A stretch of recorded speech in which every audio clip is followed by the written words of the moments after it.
happens on the Friday before spring break. All right, so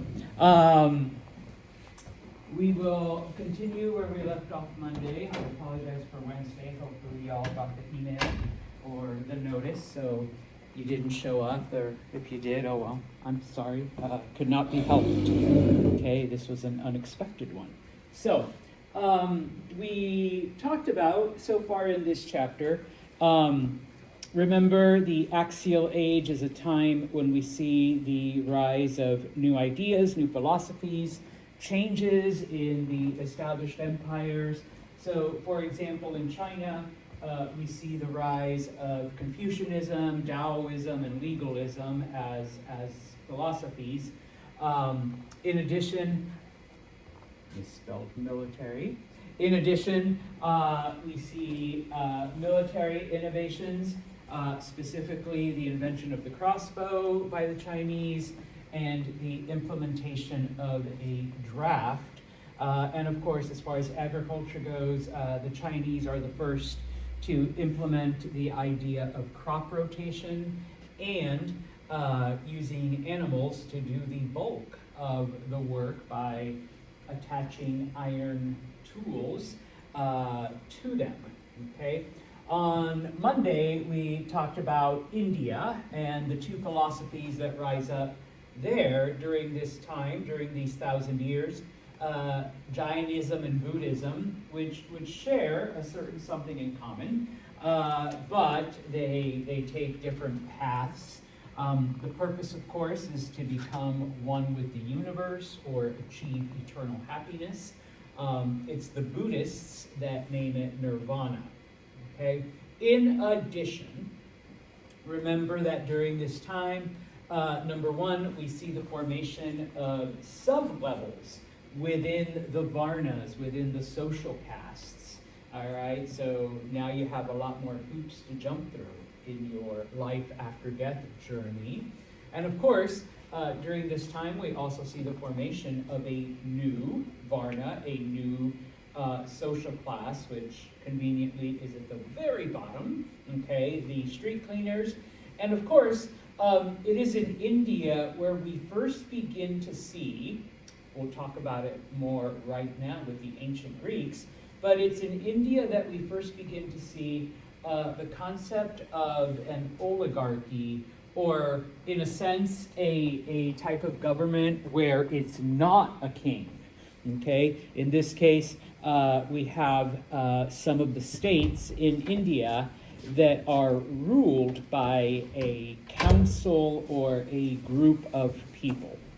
All right, and so today, like I said, we'll be looking at some of the philosophical and other changes and other innovations that the Greeks come up with during the axial age. What's up, Alex? Will we have a final test or final is just that project? There will be an exam, which will be like the third, fourth exam. And then, yes, you will have your final project. All right? Should we have started working on that yet? I mean, you should have some ideas. When we come back from spring break, I'll show you some examples. All right? So probably, I'll let you have the spring break off, but if you're anxious to start, Anyways, all right? So looking at the Greeks, okay? Remember that the ancient Greeks developed, they made it all the way to the city phase of civilization, and that's where they stopped. Unlike some of the other groups that became kingdoms or states or empires or whatever, And of course, we did talk about how the Greeks were, in a sense, a cultural empire, okay? But each of the city-states, each of the, areas had their own government. They had their own system of doing things. They did share language and religion in common, okay? Now, you should know, you're going to get lots of P words, okay? You should know what a polis is. It's basically the Greek word for city, okay? Now, because some English is based on Greek, we get words like metropolis or even politics from the Greek word polis, okay? Now, it's not where Superman lives, but does anyone know what is a metropolis? idealized like perfect city kind of. Okay, yeah. It's just sort of a word for a large urban area, isn't Yeah, it? yeah, just like a large city, okay? Or not just the city, but then like everything that's around it that kind of contributes, so it becomes this one organism. So, Yeah, like technically, we have the Utica Rome metropolitan area, which it isn't a great example It because it's isn't, not yeah. big. But I was gonna say, like, if you look at New York, yeah, New York that's a City, better example. and then of course you have like Long Island and Westchester County and this and that. So all of that would be a metropolis because it all kind of fits in, you know, all together. Okay. Now, as I mentioned, okay, each of the cities govern themselves. Okay. They really weren't part of a larger system like we see in other places. So in a sense, they were kind of like India, except in India, you actually did have states. They were small, okay, but you did have them, whereas in Greece, it was just the city, okay? They didn't extend very far beyond the city boundaries, okay? Now, the other thing, similar to India, while the Indian states were the first to develop an oligarchy, a non-king-based ruling system, so did the Greeks, okay? But the Greeks also experimented with other, okay, systems of government, okay? And so, yeah, some of them were monarchies, some of them had a king, okay? Some of them were oligarchies, and when we talk about Sparta, even though we mention like the king of Sparta or whatever, remember that Sparta actually had two kings. One of them was in charge of war, one of them was in charge of everything else. So technically they were an oligarchy, okay? But they gave, it was an oligarchy of two, okay? Sometimes you had something similar to a monarchy. You had a tyranny, okay, where it was a popular ruler who came to power and had basically full control. Now, it wasn't hereditary, like his son wasn't going to be the next tyrant, okay, type of thing. But it was just basically like Zan's really popular, everybody loves him, so, the ruler, okay, type of thing. And then finally, the idea of voting, all right, a democracy. The idea that we give people a voice, that everyone gets their opinion and, we take a vote, type of thing. Okay. Now, there were other systems, and of course there were, certain combinations that you could have.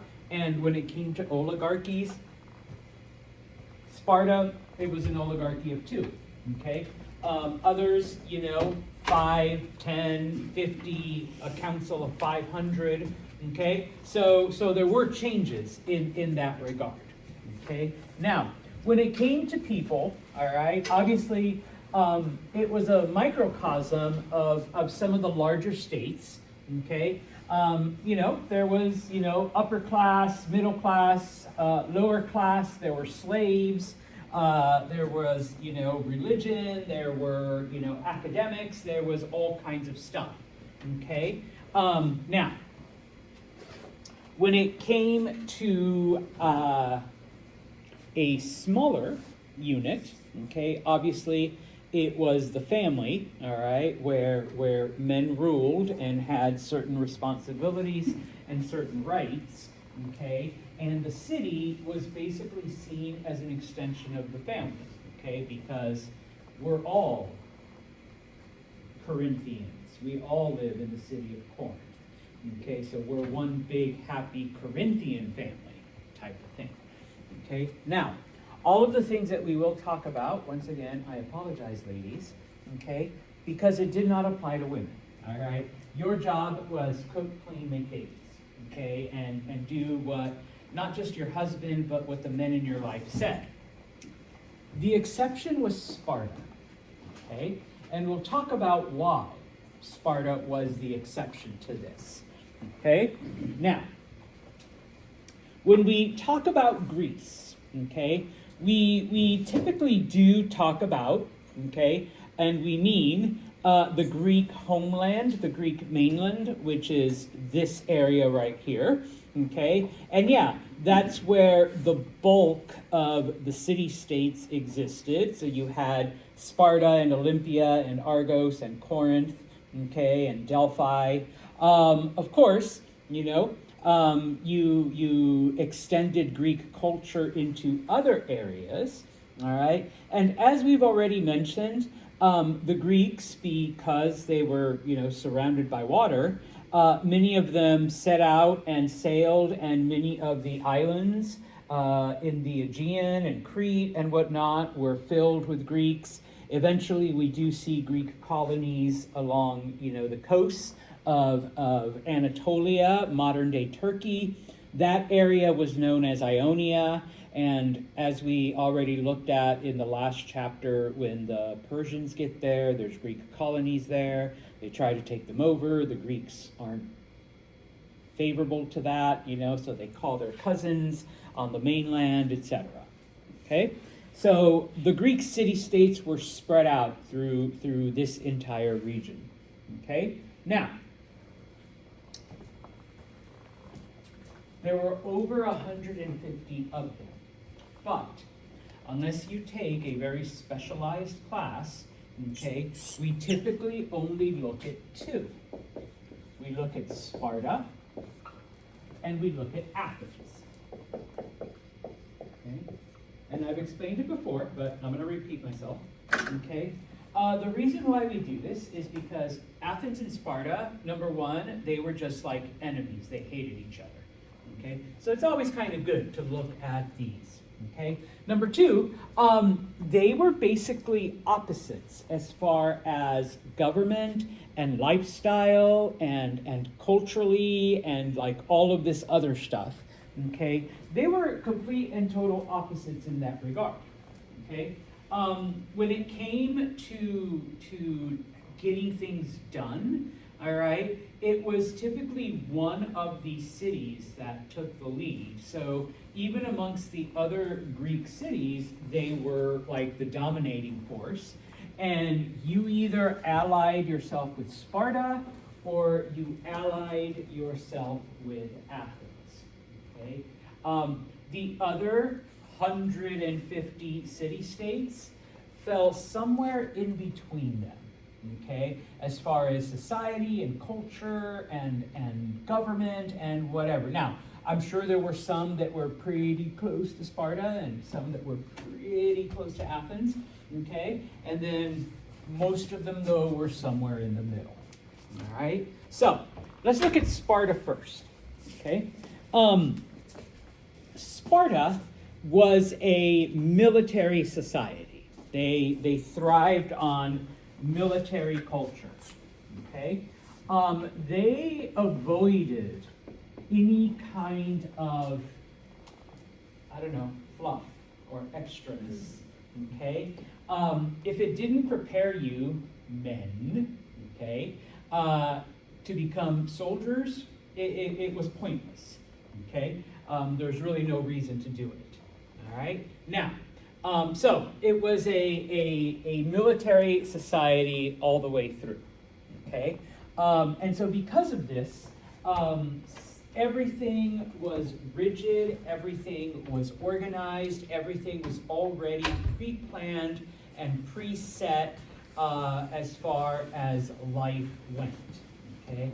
And like I said, everything was cut down to the basics. And so, if you ever hear something described as being Spartan as an adjective, okay, this room is Spartan, okay, because it only has what we need to conduct a class. It's got a place for me, it's got a projector, okay, it's got a board, and it's got a place for you guys to sit. 4 walls, a door. Okay? People sometimes ask me, Mr. Santos, why don't you decorate the room? I remember in high school, my history teacher, like, he had pictures and posters, and it was not, and like the colors and, you know, it was like really pretty and welcoming, and there was this like stuffed bear, like if we felt sad, we could hold it, and, you know, all of that. Why don't I do that? Because it's not really your room. Yeah, it's not my classroom. Like, after we leave, a physics class comes in, okay? Like, seriously, it's engineering physics, okay? So, it's not my room, okay? You want to see all of that shit, all of the fluffy whatever, come to my office, all right? That shows my personality, okay? But this room, I mean, it's got a place for you guys to sit. It's got somewhere for you to write. It's got somewhere where I can project my slides. It's got somewhere for me to write and explain shit. You know, boom, all right? So this is a Spartan room, okay? And that's what we mean by something being Spartan, all right? Only the essentials. And that's how Spartans lived, okay? Now, guys, no. Let's go back. All's y'all's. As babies, you had your first test, okay? Someone would come and look at you and examine you, and if you had any physical deformities or whatever, or anything that they saw that might impede your ability to be a soldier, guys, or ladies, your ability to give birth to soldiers, okay, then they throw you off a cliff, they leave you in the woods so the wolves would eat you. They basically like, no, this kid's worthless. Boom, okay? Now, boys, at age 7, you were taken away, and it's to the Agagi, which was the military training, okay? That's when your military training starts at 7, okay? Bless you. You are being taught discipline, you're being taught tactics, you're being taught how to fight, you're being showed and taught how to be physically fit, okay? On occasion, you'd have exams where they would basically take you out into the mountains or into the forest or into wherever, naked, of course, and then they would tell you, find your way home, okay? Find your way back to the camp. Okay, and so using your wits, using your whatever, you were cold because you're butt naked. Figure out a way to get warm, build a fire, kill an animal, use the skin. Boom. All right. You're hungry, go find some food. Okay, type of thing. All right. It's like really intense Boy Scouts. Yes. Okay. At the age of 20, you graduated. Okay, into the military. Okay. And then from there, okay, you spent 10 years. Oh, also at 20, men, you got a wife, okay? They paired you up with someone because, got to keep the army growing, future generations. But you basically lived in the barracks for the next 10 years, okay?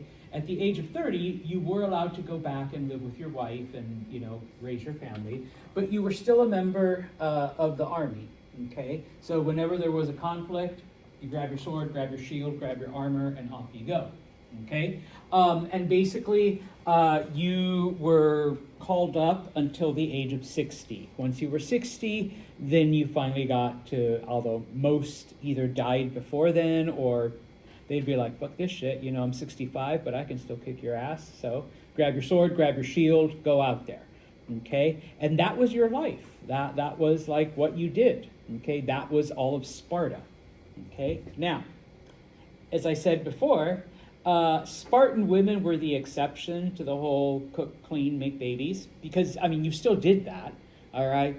But, okay, Spartan women enjoyed a lot more freedom because when the men were away at war, who took care of the house and who took care of the farms? Women. Who took care of the businesses?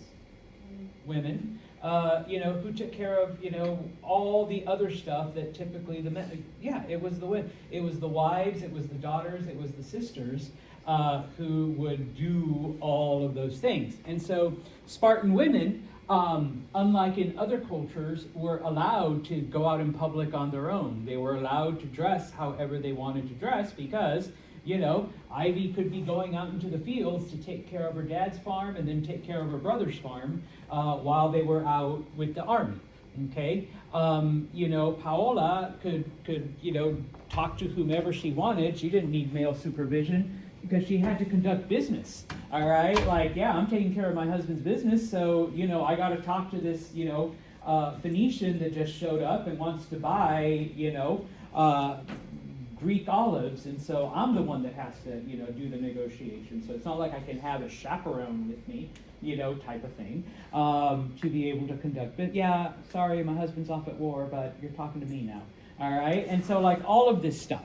Okay. That example makes me wonder, did it sort of freak out foreigners? It did, but they were used to it. Okay, because if you want to deal with Sparta, you know, yeah, maybe you'll get, you know, sorry, Paola, you'll get Mr. Paolo, you know, but more than likely, you might be dealing with the woman of the house, okay, type of thing. All right, and same thing, you know, you see, you know, Ivy out there farming and plowing and doing it. It's like, wait, shouldn't you be in your house cooking and cleaning and shit?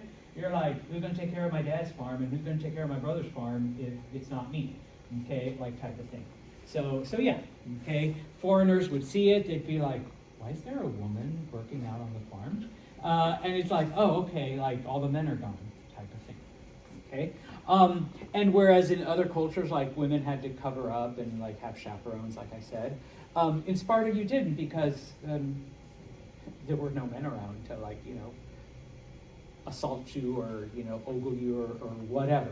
Okay, you know, you didn't need protection because the men were gone. Okay, now remember when it came to their government, they were a type of oligarchy, but they did refer to each of the members as a king. Okay, so they kind of mix the two. That's why sometimes I say, yeah, they could be a monarchy, but they were more of an oligarchy because they had those two kings. Okay, and so it's Friday. Gotta turn this down for copyright reasons. And once again, I will show you a clip, not that one, from the movie 300, which basically illustrates this, but a little bit better than I could. All right, so let's do the captioning, let's do this.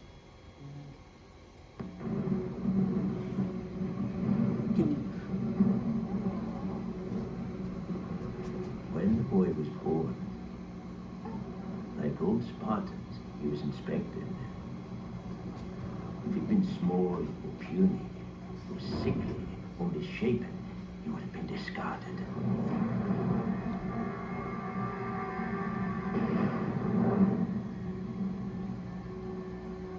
From the time he could stand, he was baptized in the fire of combat.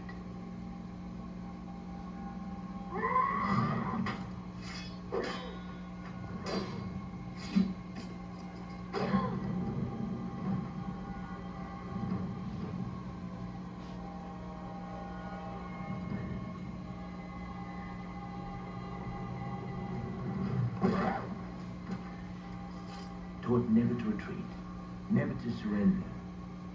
Taught that death on the battlefield in service to Sparta was the greatest glory he could achieve in his life.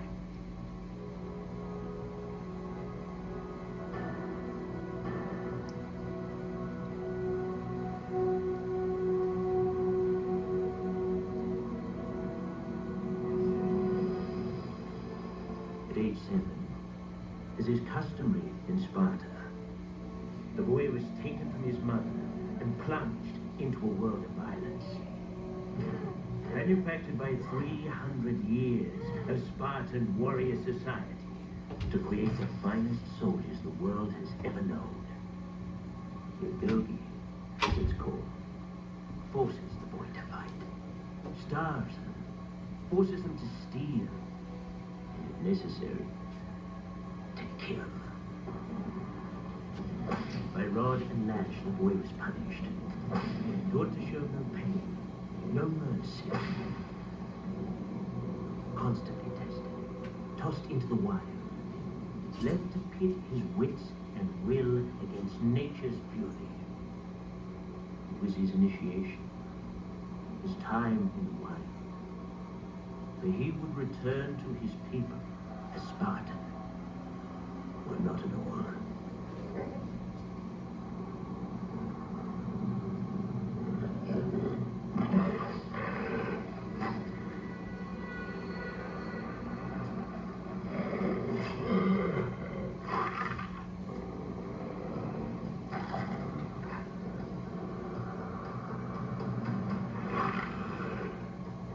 The wolf begins to circle the boy.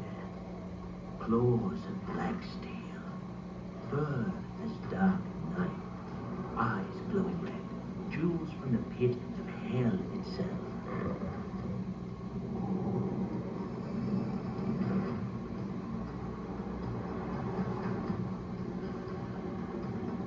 The giant wolf, sniffing, savoring the scent of the meal to come.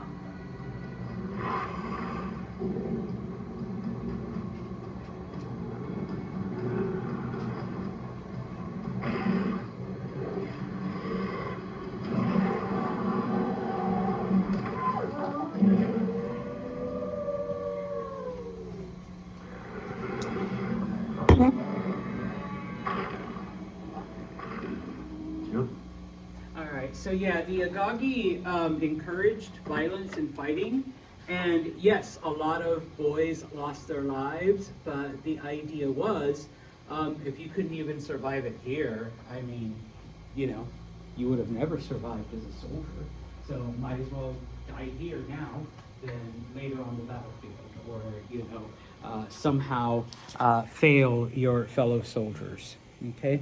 I should have put this map first, because it shows that not only did the Greek city-states obviously inhabit, you know, what today we call Greece and then parts of Anatolia and whatnot, but they did establish colonies throughout other parts of the Mediterranean, okay? And yes, they did trade and exchange and had visitors from all of the major groups. In fact, you know, before the Romans took over, most of southern Italy and Sicily were pretty much Greek colonies. Okay, so now let's look at our other city-state, the opposite. Okay, or as close to the opposite as we can get, and that is Athens. Okay, now Athens was the largest, most dynamic, most diverse of all of the city-states, okay? At its height, it had over 300,000 people, okay? Amongst those were over 60,000 slaves, okay? And so we will look at that in a second, all right? But when it came to Athens, you know, unlike Sparta, which was strictly military, strictly, that's it, okay? Everything is geared towards war. Athens was a varied city. Yes, there were soldiers. Yes, Athenians, you know, were pretty good when it came to fighting. And in fact, and this is like, I guess, another reason why they hated each other, okay? Whereas Sparta had the best army in all of ancient Greece, okay? Athens focused more on naval power because they were right by the ocean, okay? So, you know, whereas Spartans focused strictly on soldiers, on warriors, Athens focused on sailors and ships and, you know, all of that as well, okay?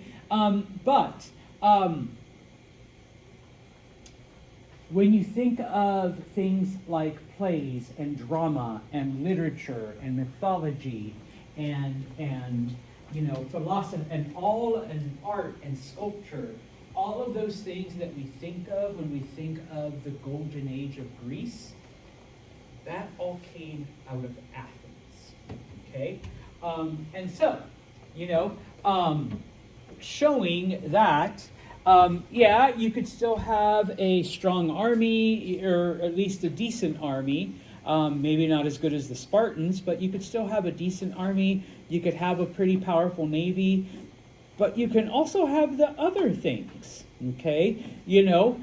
Besides just military stuff, all right? Now, when it came to government, Athens does experiment with a lot of different things, but in the end, and Athens is a democracy, and not just any democracy, but a pure democracy. In that, every male, sorry ladies, with voting privileges, because you had to meet certain standards, okay, everybody had a say in what the city did, okay? And it was, that's how things were decided. The men got together, discussed the issue, votes were taken, okay? And once the votes were passed, then things happened, okay? Now, just as a little aside, okay, when people talk about the United States being a democracy, we're not, okay? That's a lie, okay? We are a republic, okay? Now, what is the difference, Mr. Santos? We don't vote on issues directly.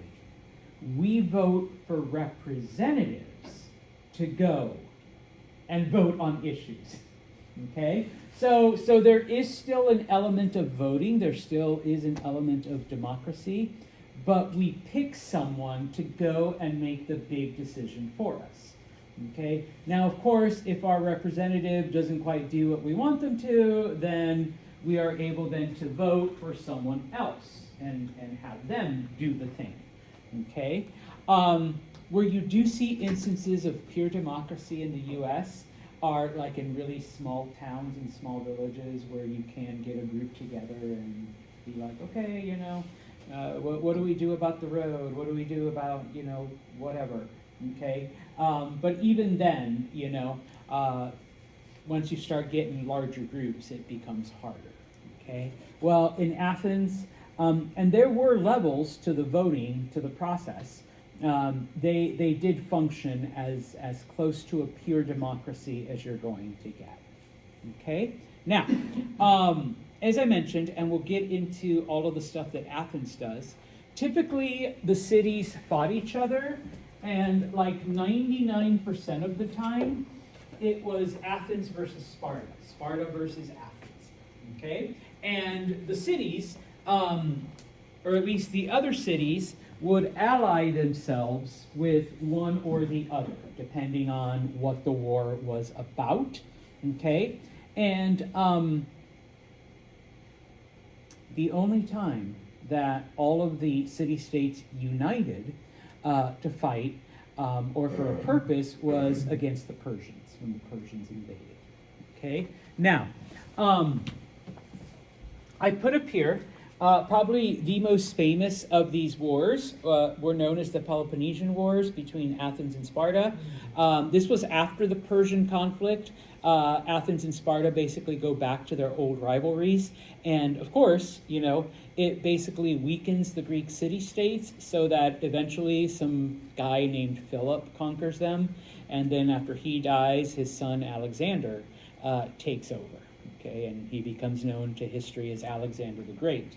But two of the military innovations that come out of this from both the Athenians and the Spartans, okay, number one, the idea of wearing heavy armor, okay? So that's why I say when you watch 300, it's been Hollywoodized.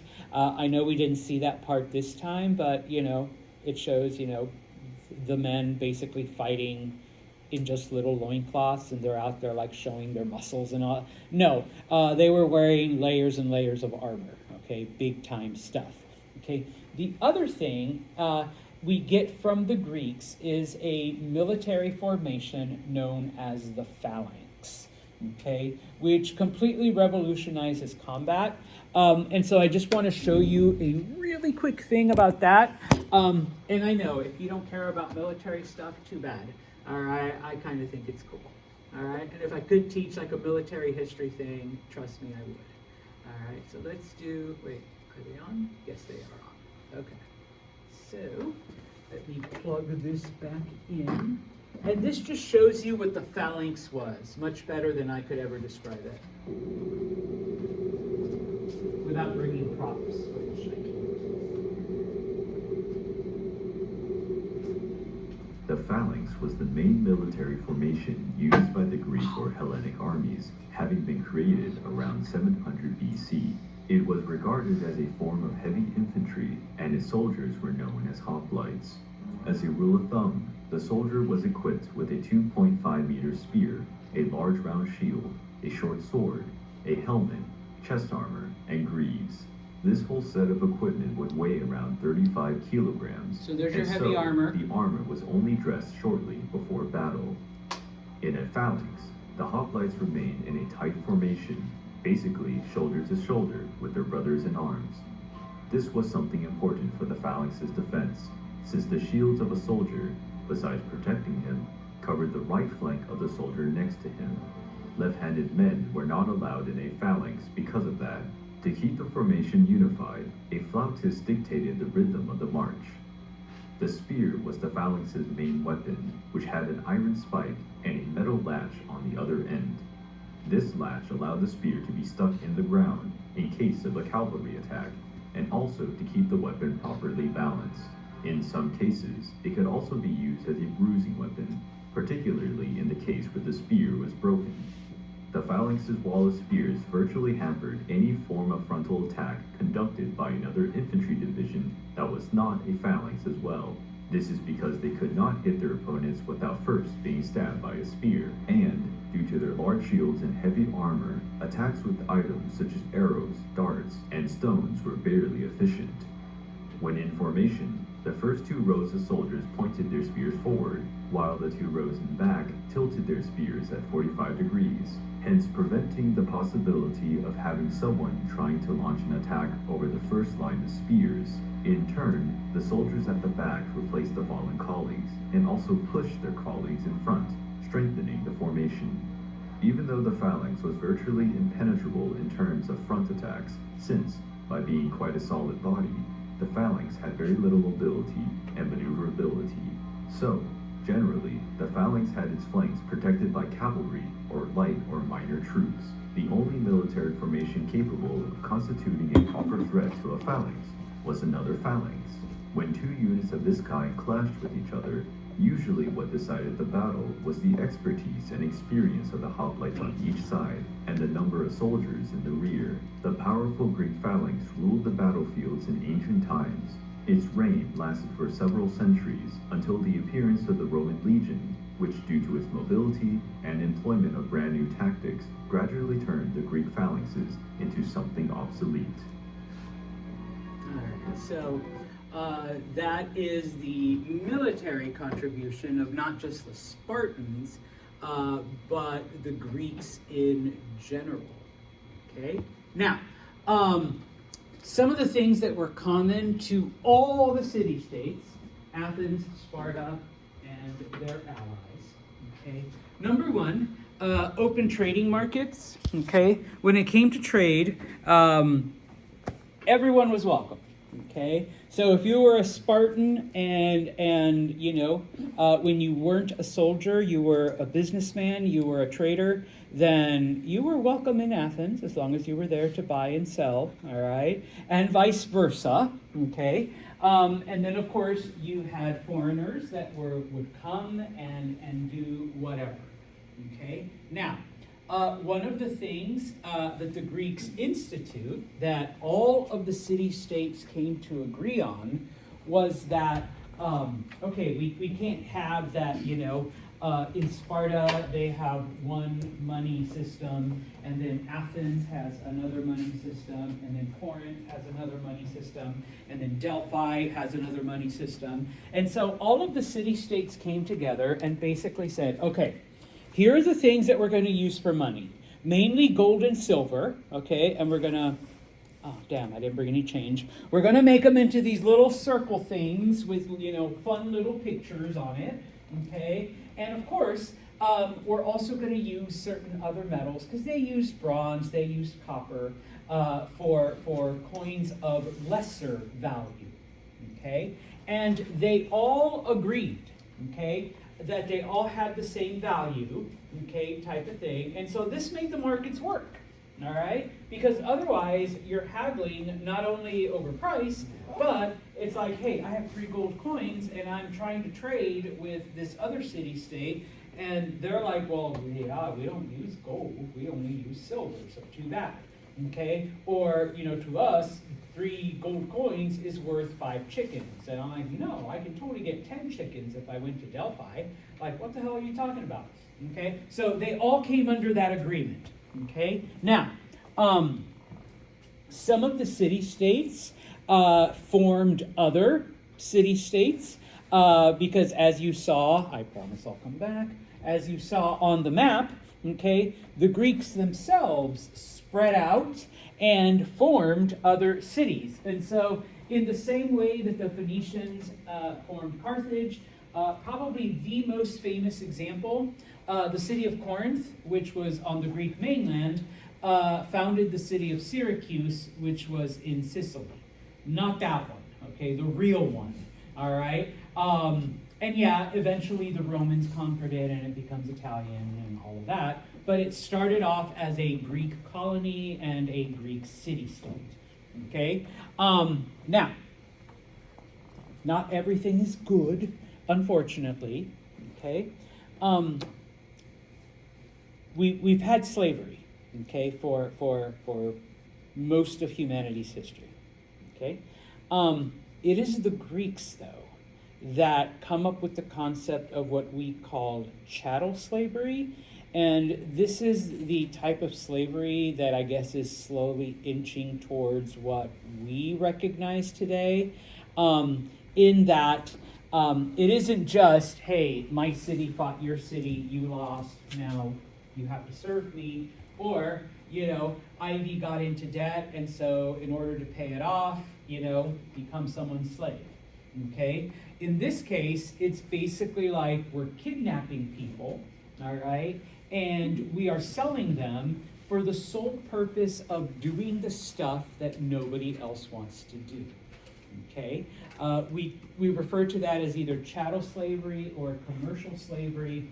It still isn't based on color, okay? It's not like, black, white, whatever, okay? It's basically just like we're going to go out, kidnap people, and then we will sell them to others, okay? And so Zan is buying up slaves, not because he just needs a lot of shit done or whatever, but he has a giant farm, and he needs people to do the work, and he doesn't want to pay anyone. It's easier, cheaper, whatever, to just buy people instead of hiring, okay? And so it is the Greeks that come up with this idea, with this concept, okay, of using people for undesirable tasks, okay? Now, I'll finish off with this. We'll talk about the specific philosophers. Had to make sure it was the next slide, okay? Is during the Axial Age. And most of it, just FYI, comes out of Athens. Not all of it, but the majority of it, where we see changes and certain ideas, okay? And eventually this spreads to other parts, to other civilizations. But number one, representing everything like you see in nature. Okay, and I put there the gods, okay, and a human perspective, all right? Because if you look at some of the older societies, and I should have brought some of my Egyptian things again, Ra had like a dog's head, okay? People had their gods that was like, oh yeah, this is represented by a snake with feathers. Or, I'm thinking of a griffin, the body of an eagle and the head of a lion, okay? It is the Greeks that are like, why are we making up weird shit like that, okay? Why can't the god of water just be water? Why can't the plant gods be a plant. And then the Greeks take it a step further from that, and it's just like suddenly we have Zeus, king of the gods, who, okay, maybe doesn't look like me, but he's like jacked, all right? And, you know, he's got a beard, he looks human, all right? Aphrodite, you know, the goddess of love, looks like a woman, all right? Type of thing, all right? We're not representing love by like a deer with, I don't know, an eagle's feathers. No, we are representing this goddess by showing a woman, you know, type of thing, okay? And so basically everything becomes humanized. The problem, of course, is that the Greek gods not only have human appearance, but they also have human emotions and human pettiness and human jealousies, okay? Basically the worst traits of humanity. I mean, sometimes they were nice, all right? But most of the time, it was the less desirable things, okay? This is when we begin to see, you know, paintings and statues, and of course, because they idealized, hey, these are, well, once again, not mine, but this is the body of a god, okay? So we should show it in all of its glory, which typically was nude, okay, type of thing, all right? Now, of course, as we become more human-centered, okay, why are we here? What is the purpose of life? What is the purpose of our existence? Okay, why did the God, I mean, there has to be more than just don't piss off the gods and make sure Zeus doesn't, you know, sexually assault your daughters and, you know, all of it, because Zeus does that a lot. You know, what's our purpose in the universe? And so, we will continue this after spring break. We will look at the birth of philosophy, okay, these ideas, and of course, what is humanity's